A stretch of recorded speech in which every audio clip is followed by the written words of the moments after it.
जय हिंद, जय संविधान। मैं रौनक राज, आप सभी को मेरा नमस्कार। आप सभी को एक छोटा सा मेरा सेशन क्लास 9 का मैथ का है, चैप्टर 8 का लाइंस एंड एंगल्स में आप सभी का स्वागत है। तो इसमें लाइंस एंड एंगल्स है, तो इसमें हम सबसे पहले लाइन के बारे में चर्चा करेंगे। रेखा कहता किसको है? अक्सर लाइन रेखाखंड में कंफ्यूजन होता है कि कौन बड़ा है कौन छोटा है। तो लाइन रेखा रेखा उसको बोलते हैं, कहने का मतलब गणित का जो चैप्टर ज्यामिति है उसमें ऐसी ज्यामिति आकृति है रेखा कि ये नॉन स्टॉप खींचा जा सकता है, जितना दुनिया है उतना तक खींच सकते हैं। कहने का मतलब ये समुद्र है, अथाह है, जितना हो सके इधर खींच सकते हैं। एरो लगा है, इसका मतलब जितना ही हो सके इधर खींच सकते हैं राइट साइड, और इधर भी एरो लगा लेफ्ट, जितना हो सके उधर खींच सकते हैं। इसको एल से सिर्फ डिनोट करते हैं लाइन को। और इसमें ए बी मान लिए पॉइंट यहाँ पे हम ले लिए, ये बी हो गया और ये हो गया। कहने का मतलब ए से इधर जितना खींचा जा सकता है और बी से इधर जितना खींचना है खींच सकते हैं। एरो जब लगा हुआ है तो खींचा जा सकता है, और अथाह है, समुद्र की तरह है। समुद्र की तरह है कि एकदम एक कभी इंड होगा, दुनिया खत्म हो जाएगा लेकिन लाइन रेखा इंड नहीं होगा। कहने का मतलब ज्यामिति, ऐसा ज्यामितीय आकृति है मैथ में। तो इसको लाइन को डिनोट करने के लिए ए बी पर छोटा सा एरो डाल के ये लाइन डिनोट कर दिया जाता है कि ये रेखा है। अब आगे रेखाखंड। तो रेखाखंड जैसे मान लिया रेखा एक समुद्र है, तो समुद्र से जैसे एक बूंद हम पानी ले लिए तो समुद्र में कोई परेशानी नहीं होगा, कमी नहीं होगा, कमी नहीं दिखेगा। उसी प्रकार से रेखा से एक रेखाखंड को हम निकाल लेंगे तो भी रेखा में कोई दिक्कत, कोई कमी नहीं होगा।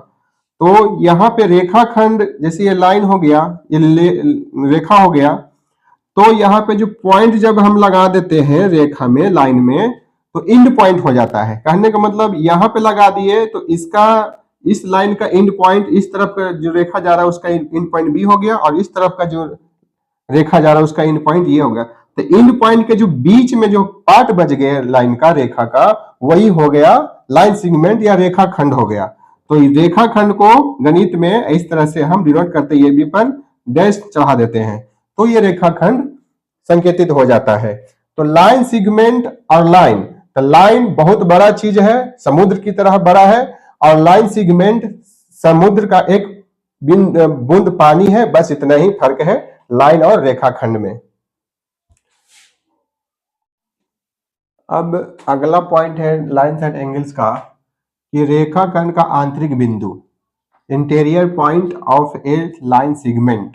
तो पहले लाइन से लाइन सेगमेंट निकाले, और लाइन सेगमेंट्स का एक इंटीरियर पॉइंट बोल रहा है, जैसे ए और बी लाइन सेगमेंट का जो पॉइंट हो गए, तो क्या इसके अंदर भी एक पॉइंट हो सकता है? तो बोल रहा है हाँ बिल्कुल हो सकता है।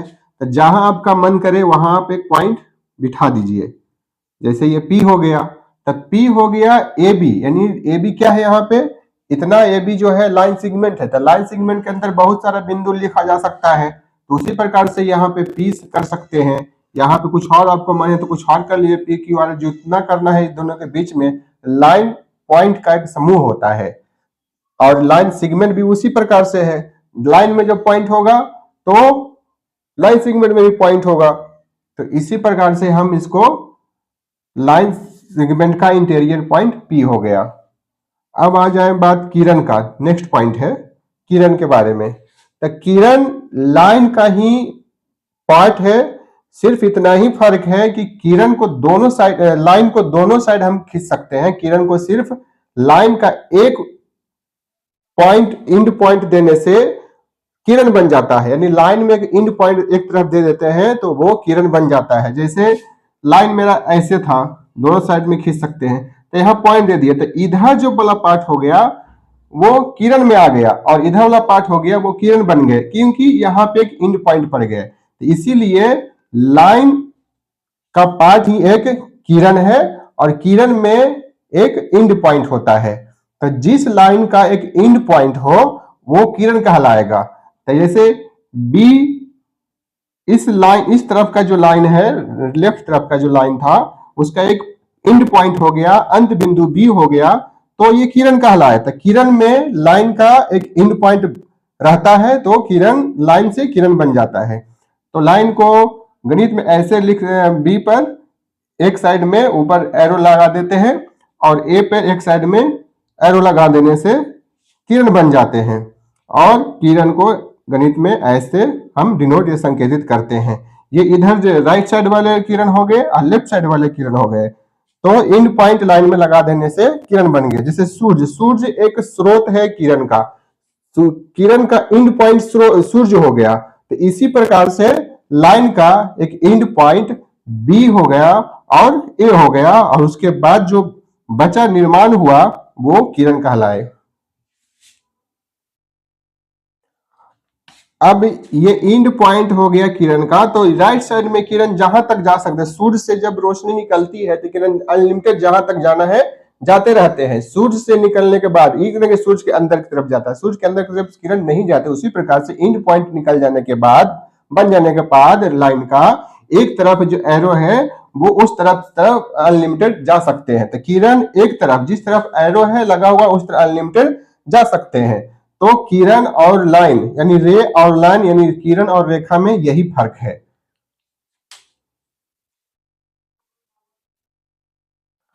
लाइन यानी रेखा और रे मीन्स किरण, तो दोनों के बीच में सिर्फ इतना ही अंतर है कि लाइन में दोनों साइड राइट टू लेफ्ट दोनों साइड एरो लगा रहता है, और किरण में सिर्फ एक साइड रहेगा एरो और दूसरे साइड एंड पॉइंट होते हैं, इसलिए एरो नहीं होता है।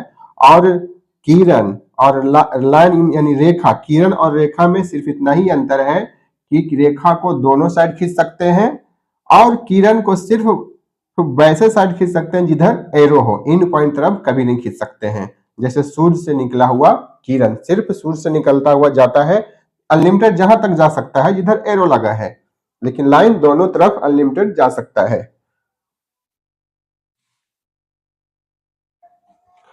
अभी तक हमने लाइंस एंड एंगल्स चैप्टर 8 का पढ़े हैं, उसमें से कुछ समराइज कर लेते हैं कि पहचान में आना चाहिए पढ़ने के बाद, और समझ में भी आना चाहिए कि लाइन कौन है, लाइन सेगमेंट कौन है, रेखा का आंतरिक बिंदु कौन है और रे कौन है। तो यहाँ छोटा सा मिलान कर लेते हैं। तो लाइन बोला जा रहा है, लाइन जो नॉन स्टॉप दोनों तरफ एरो लगा होगा वही लाइन कहलाएंगे। तो दोनों तरफ लगा हुआ है इसमें, तो ये लाइन हो गए। लाइन सेगमेंट जिसमें लाइन का दो एंड पॉइंट होना चाहिए, तो लाइन का एंड पॉइंट दो, कम से कम 2 पॉइंट होना चाहिए, तो ये हो गया आपका 2 एंड पॉइंट है। रेखाखंड रेखा का पार्ट है। रेखा का खंड का आंतरिक बिंदु, तो रेखा खंड तो पहले होना चाहिए, तो रेखा खंड उसके बाद अंतर में एक बिंदु होना चाहिए, मतलब भीतर में, तो रेखा खंड का आंतरिक बिंदु यहाँ पे है। अब रे में एक सिर्फ एंड पॉइंट होता है और एक तरफ एरो लगा होता है, तो रे आपका ये हो गया। तो इस तरह से यदि समझ में आ रहे हैं कि लाइन और रेखा खंड, रेखा का आंतरिक बिंदु और किरण का फिगर यानी चित्र जो होता है वो समझ में आ रहे हैं, तो सही आपका रास्ते पे चल रहे हैं। तो एंगल्स का, एंगल जो कोण होता है उसका परिभाषा क्या होता है? परिभाषा कोण का होता है कि दो सरल रेखाएं जिस पॉइंट पे बिंदु पे मिलती है, अब मिलने के बाद जो झुकाव उत्पन्न होता है उसे हम एंगल कहते हैं। यानी कि एंगल यहाँ पे A O B, angle A O B जो बना है, दो सरल रेखा ए और बी को मिलने से बना है, तो ये जो झुकाव उत्पन्न हुए हैं उसको कोण कहते हैं। अब आगे है टाइप्स ऑफ एंगल्स, कोणों के प्रकार। अब कोण भी होता है कितने प्रकार के होते हैं उसके बारे में। तो पहले राइट एंगल मीन्स समकोण, समकोण 90 डिग्री का होता है। तो समकोण 90 डिग्री का होता है, उसका फिगर इस तरीके से बनते हैं, और ये फिगर हमेशा माइंड में रखना पड़ेगा कि समकोण यदि बोल दिया जाए तो माइंड में ये फिगर जरूर आना चाहिए कि समकोण का फिगर इस प्रकार, इतना मेजरमेंट का होता है, इतना बड़ा होता है। उसी के रिस्पेक्ट में हम आगे बढ़ेंगे। एक्यूट एंगल, न्यून कोण 0 डिग्री से बड़ा और 90 डिग्री से छोटा होता है। तो 90 डिग्री वाला जो फिगर है समकोण का, इसके तुलना में किया जाए तो देखा जा रहा है कि यदि इतना, ये डॉट डॉट करके बनाए हैं कि कंपैरिजन करके कि कोई फिगर को देखने से पता चल जाए कि न्यून कोण क्या है और अधिक कोण कौन होता है, सम कोण कौन होता है।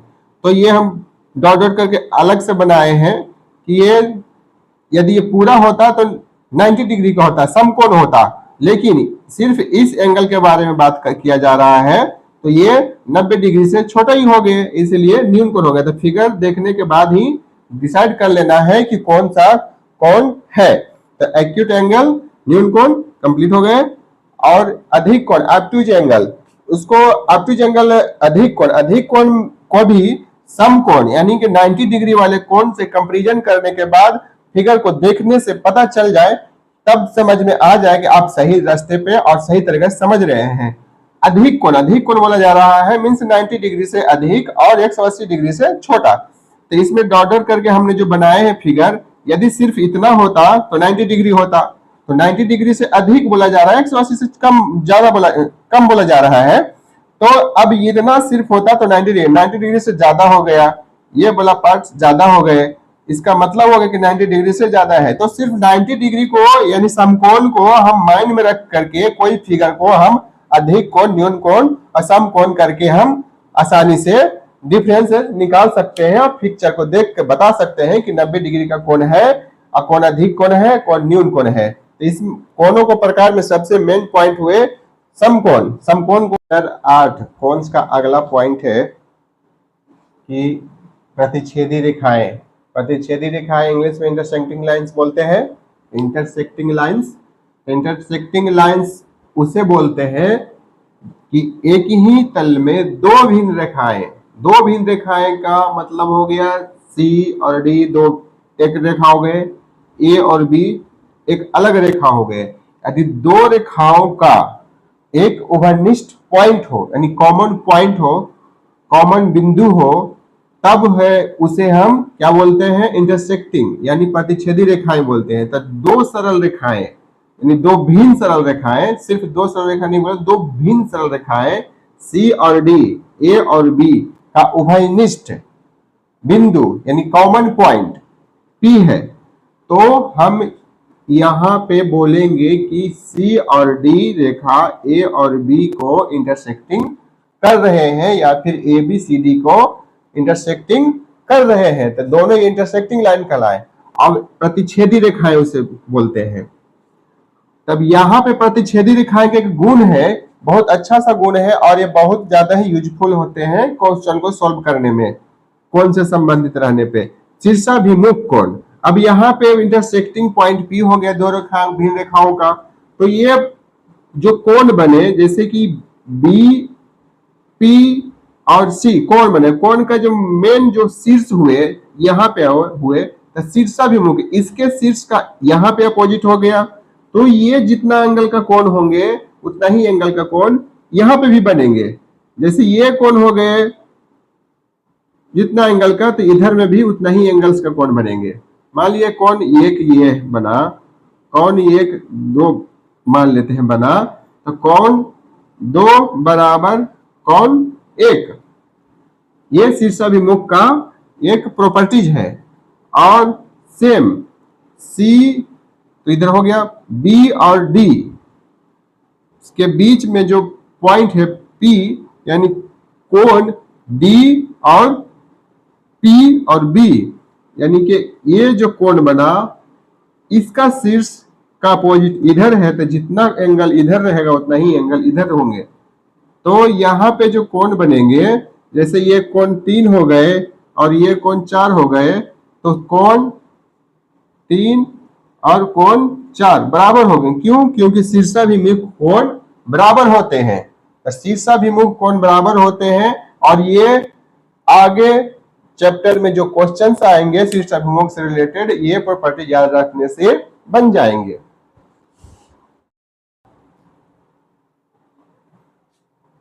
जैसा कि हमने प्रतिच्छेदी रेखाएं के बारे में बताए थे, इंटरसेक्टिंग लाइंस की दो भिन्न रेखाओं का एक उभयनिष्ठ बिंदु होता है, तो वो दो भिन्न रेखाएं इंटरसेक्टिंग लाइंस कहलाते हैं। इंटरसेक्टिंग लाइंस हो जाने के बाद शीर्षाभिमुख कोण, vertical opposite angles, intersecting line जब भी होते हैं तो वर्टिकल अपोजिट एंगल्स का निर्माण होता है। तो यहाँ वर्टिकल अपोजिट एंगल्स पे आधारित कुछ क्वेश्चन है, कुछ सवाल है, उसका जवाब यहाँ पे लिखना है। ये 3 क्वेश्चन दिए गए हैं, इसका वैल्यू क्या होगा, इसका वैल्यू क्या होगा।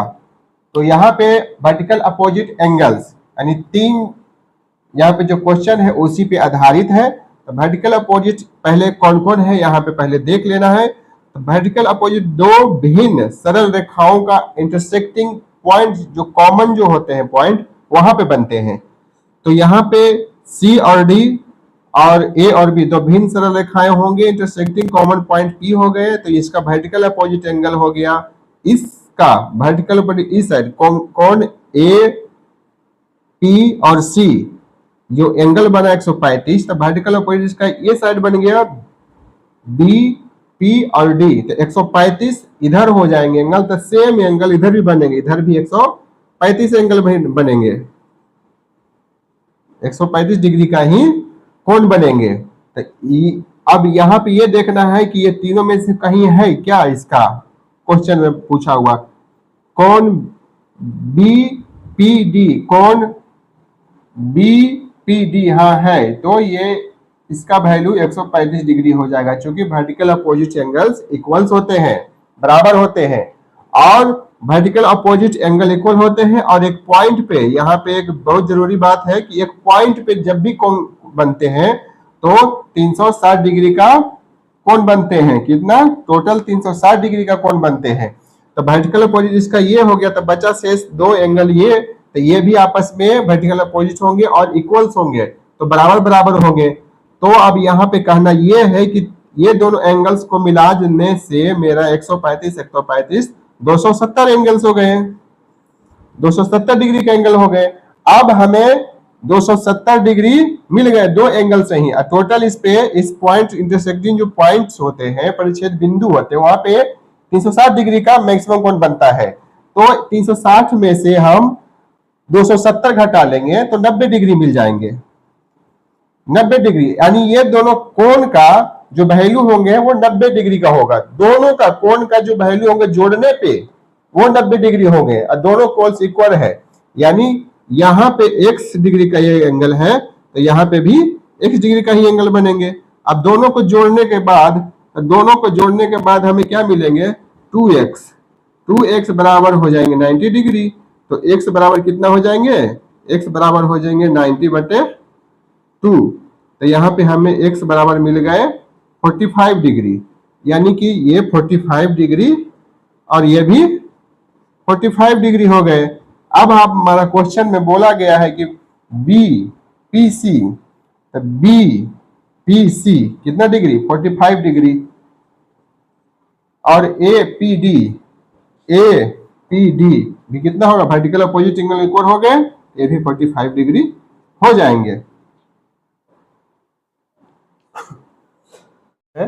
इसके पहले हम प्रतिच्छेदी रेखाएं के बारे में पढ़े हैं। तो प्रतिच्छेदी रेखाएं, अप्रतिच्छेदी रेखाएं, प्रतिच्छेदी को इंटरसेक्टिंग लाइंस और अप्रतिच्छेदी को non intersecting lines. Non intersecting lines को ही पैरेलल लाइंस बोलते हैं, यानी समांतर रेखाएं बोलते हैं।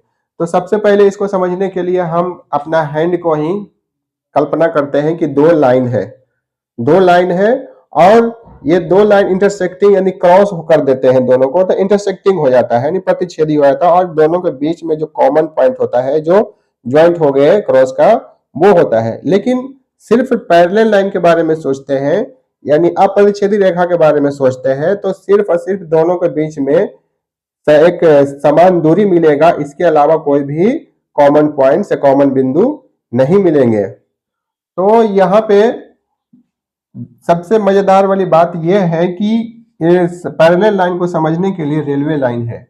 रेलवे लाइन के बीच की दूरी हमेशा इक्वल होते हैं। जैसे ये 5 मीटर का है डिस्टेंस इन दोनों लाइन एल और एम के बीच में, तो यहाँ भी चल जाएंगे तो समान दूरी ही रहेंगे और इस प्रकार से आगे बढ़ते जाएंगे जहां तक जा सकते हैं। रेलवे लाइन का तो एंड होता है, लेकिन लाइंस का जो है ज्यामिति जो लाइंस है वो कभी एंड नहीं होता, चूंकि कि दोनों तरफ से एरो लगा रहते हैं। तो ये हमेशा जितना दूर जाएंगे 2 पैरेलल लाइंस, तो हमेशा दूरी बराबर दोनों के बीच में रहेंगे और इसमें कोई भी कॉमन पॉइंट्स नहीं होंगे। जैसे इंटरसेक्टिंग ये हो जाएगा तो ये कॉमन पॉइंट्स हो गए दो लाइन का, लेकिन यहाँ पे इंटरसेक्टिंग नहीं होते हैं, इसीलिए दोनों के बीच में कॉमन पॉइंट्स नहीं होगा। तो यानी दो लाइंस यदि दोनों के बीच में कोई भी कॉमन पॉइंट्स नहीं है तो वो दो लाइंस पैरेलल लाइंस कहलाएंगे और दोनों के बीच हमेशा दूरी समान होंगे। अगला पॉइंट है आसन कोण और कोणों का एक रैखिक युग्म, adjacent angles and A linear pair of angles. तो यहाँ पे हमने दो फिगर बनाए हैं, दो चित्र बनाए हैं, चित्र एक्स और चित्र वाई। तो पहले एडजेसेंट एंगल्स के हम क्लियर कर लेते हैं कि इसमें कौन कौन सा पॉइंट्स है, कौन कौन सा महत्वपूर्ण बिंदु है उसके बारे में। तो एडजेसेंट एंगल्स, तो एडजेसेंट एंगल्स में हम ये देख रहे हैं दो एंगल बन रहा है, कौन इस तरफ वाला कोण बन रहे हैं और इस तरफ वाला भी कोण बन रहे हैं, तो दो एंगल्स बन रहे हैं। तो दो एंगल्स बन रहे हैं और दोनों एंगल्स का एक ही पॉइंट ए है, यानी एक ही कॉमन जो पॉइंट है उभयनिष्ठ बिंदु है वो ए है, और एक ही भुजा ए और सी, दो कोण का एक ही भुजा ए और सी यानी कॉमन साइड उभयनिष्ठ भुजा है। तो ये रहा कि आसन कोण में एक ही कॉमन पॉइंट से दोनों ओर एक ही कॉमन पॉइंट और एक ही साइड, एक ही कॉमन पॉइंट और एक ही कॉमन साइड यानी एक ही कॉमन भुजा से के दोनों तरफ जो एंगल्स बनते हैं उसको एडजेसेंट एंगल कहते हैं। अब यहां आ जाए सेकंड फिगर बाई में, तो यहां पे भी देखा जा रहा है तो सेम चीज है कि एक ही कॉमन पॉइंट्स पी है और एक ही भुजा जो कॉमन उभयनिष्ठ भुजा है पी आर के एक तरफ और दूसरे तरफ बना हुआ एंगल। तो अंतर क्या है ए लीनियर पेयर एंगल्स और एडजेसेंट एंगल्स में अंतर क्या है? तो अंतर सिर्फ इतना है कि कोण का जो मेजरमेंट है, कोण की जो माप है उसका अंतर है। तो कोण का जो माप है यहाँ पे लीनियर पेयर एंगल्स में कि कोण ए पी आर प्लस कोण बी पी आर, इन दोनों को जब मेजरमेंट किया जाएगा तो हमेशा 180 डिग्री आएंगे, लेकिन एडजेसेंट एंगल्स में जो आसन कोण में दोनों कोणों का जब मेजरमेंट करेंगे मापेंगे तो 180 से छोटा भी हो सकता है और बड़ा भी हो सकता है, लेकिन लीनियर पेयर एंगल्स में हमेशा हमेशा 180 डिग्री का ही कोण बनेंगे। तो ये कह सकते हैं कि एडजेसेंट एंगल्स को लीनियर पेयर एंगल हम नहीं कहेंगे, लेकिन ए लीनियर पेयर एंगल को एडजेसेंट एंगल हम कह सकते हैं। यही कंक्लूजन निकला एडजेसेंट एंगल्स और लीनियर पेयर एंगल्स में। लीनियर पेयर एंगल्स हमेशा स्ट्रेट लाइन पे बनेंगे और इसीलिए रैखिक बोला जा रहा है, एक रेखा में बनेंगे। ये थोड़ा डिफरेंट बनेंगे और अंतर सिर्फ मेजरमेंट का है एडजेसेंट एंगल्स और लीनियर पेयर यानी एक रैखिक युग्म कोण के बीच में। का एक रैखिक युग्म सिद्धांत है, उसी पर ये फिगर में बनाया गया है, कोणों को दर्शाया गया है और इस चित्र के माध्यम से दिए गए क्वेश्चन को हमको आंसर निकालना है। तो यहाँ पे रैखिक युग्म का मतलब होता है एक रेखा पर बनने वाले दो कोण, तो एक रेखा पर बनने वाले दो कोण का योग 180 डिग्री का होता है। रैखिक युग्म कोणों का एक रैखिक युग्म का मतलब यही हुआ, ये लीनियर पेयर ऑफ एंगल्स का मतलब यही हुआ कि एक सरल रेखा पे बनने वाले दो कोणों का योग 180 डिग्री होता है, लेकिन यहाँ पे तीन एंगल्स है, तो तीन है तो इसको दो को हमको बनाना है, दो को एडजस्ट करके बाकी और सब क्वेश्चन को आंसर निकालना है। तो यहाँ पे दो को कैसे करके हम तीसरा हम को भी शामिल कर लेके और हमको क्वेश्चन का आंसर बनाना है। तो यहाँ पे देखना पहले ये बात ये है कि कोण वन में कौन कौन आ जाता है, ए ओ सी प्लस। अब ए ओ सी एक हो गया, इसके अलावे जो भी एंगल है दो को एक मान लेंगे, एक पे ले लेंगे, तो कौन इसके अलावे कौन बच जाएगा, ये टोटल पार्ट बच जाएंगे ये वाला। तो इसमें कौन कौन आ जाएंगे, तो इसमें एंगल्स आ जाएंगे बी ओ सी। अब ये दो एंगल्स हो गए टोटल, तो अब हो गया a linear pair of angles. तो a linear pair of angles कोनों का एक रैखिक युग्म, तो इन दोनों को दो ही एंगल्स लेना है, एक सरल रेखा पर दो एंगल्स का योग होता है 180 डिग्री। 180 डिग्री मिल गए यहाँ पे। अब यहाँ पे हम जैसे जैसे हम ये एंगल्स को माने हैं अपना सुविधा अनुसार कि आसानी से कैलकुलेशन भी हो जाए, बन भी जाए और समझ में भी आ जाए, 1 2 3 करके हमने अपने से मान लिए हैं, तो ये अभी मान सकते हैं ऐसा। तो कोण एक, AOC में कोण एक हो गए, अब प्लस BOC में दो कोण आ जाएंगे 70 डिग्री, यानी तीसरा नंबर कोण और दूसरा नंबर का कोण, तो कोण 2 प्लस कोण 3 बराबर 180 डिग्री।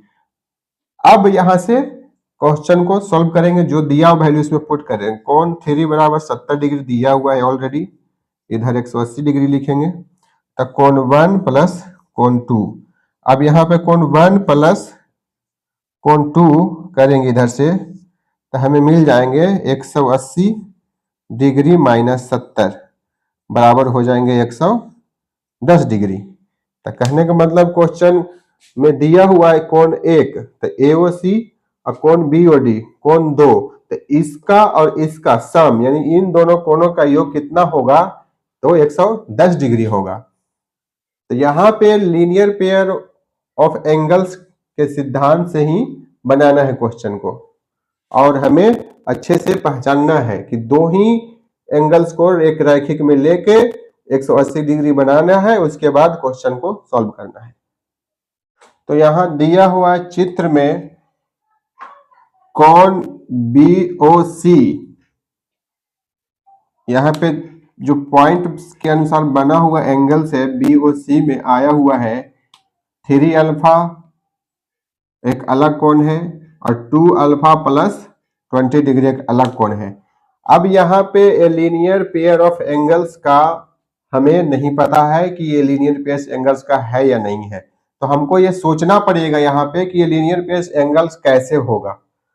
तो यहाँ पे एडजेसेंट एंगल है, एडजेसेंट एंगल के डिफिनीशन के हिसाब से, परिभाषा के हिसाब से है कि एक पॉइंट पे दो कोण और एक साइड का इर्द गिर्द दो कोण जब बनते हैं तो एडजेसेंट एंगल्स होते हैं। लेकिन यहाँ पे एक लीनियर पेयर एंगल नहीं है, इसलिए कि स्ट्रेट लाइन ही नहीं है। स्ट्रेट लाइन रहेंगे तभी तो लीनियर पेयर्स होंगे। तो लीनियर पेयर्स एंगल्स बनने के लिए एक स्ट्रेट लाइन होना जरूरी है।